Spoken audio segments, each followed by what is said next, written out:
La place des Vosges, dont nous découvrons la peinture du XVIIe siècle, est le lieu d'habitation de Victor Hugo entre 1832 et 1848.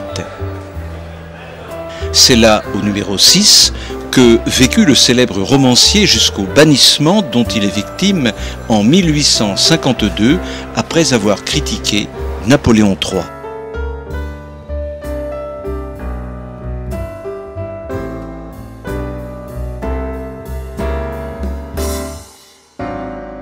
Dans cet appartement de 280 mètres carrés, Victor Hugo reçoit au fait de sa gloire artiste et écrivain de la première moitié du XIXe siècle, dont Lamartine, de Vigny, Dumas, Balzac et les autres, qui défileront et referont le monde dans ce prestigieux décor au cœur du Marais.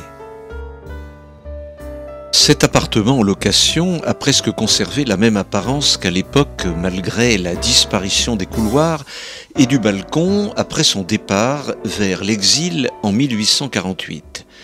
Une partie de ses biens mobiliers et objets personnels, dont des peintures, ont été récupérés par Paul Meurice, son ami et exécuteur testamentaire.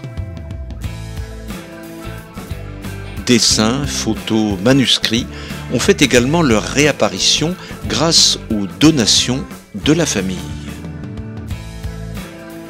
Nous découvrons ici, dans l'antichambre, le buste sculpté du maître de l'écriture et autres objets, dont une malle de manuscrits qui aurait accompagné Hugo durant son exil dans les îles anglo-normandes.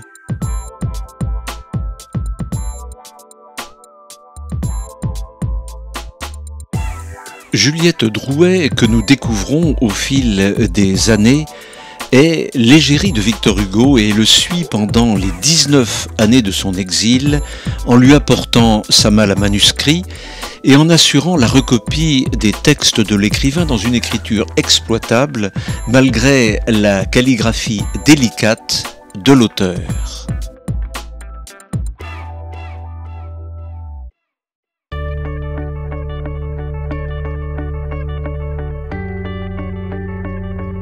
C'est dans ce cabinet de travail qu'ont été écrites ses œuvres principales, telles que Lucrèce Borgia, Ruy Blas, La légende des siècles et les Misérables, dont le récit sera finalisé à Guernesey dans son Crystal Palace, sur son bureau debout face à la mer.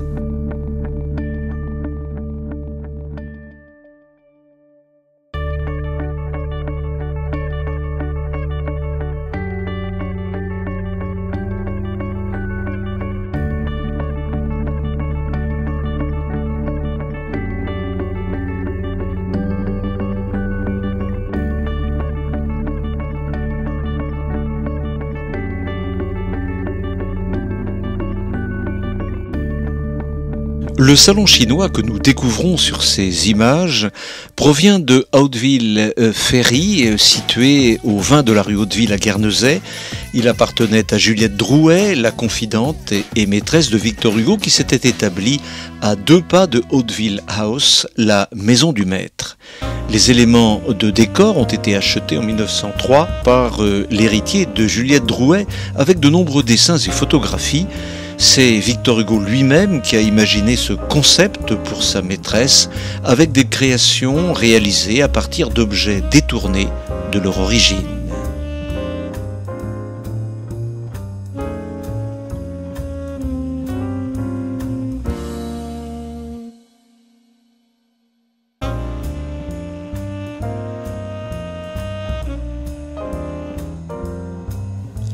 La mort de Léopoldine en 1843 avec son tout jeune époux Charles Vacquerie aura eu un retentissement considérable sur le caractère et l'œuvre de Victor Hugo. Il apprend son décès dans le journal à Rochefort aux côtés de Juliette Drouet qui l'accompagne.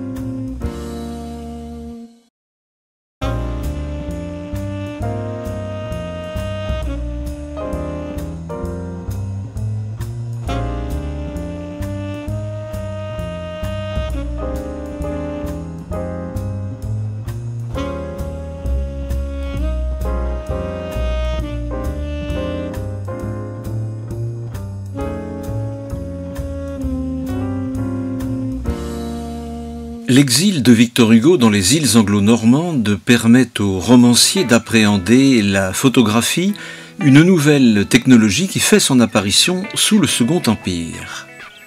Hugo ne pratique pas la prise de vue lui-même, mais se sert de ce média pour mettre en scène sa condition d'exilé. Il comprend très vite l'intérêt artistique et médiatique de ce nouveau support pour l'illustration future de ses articles dans la presse.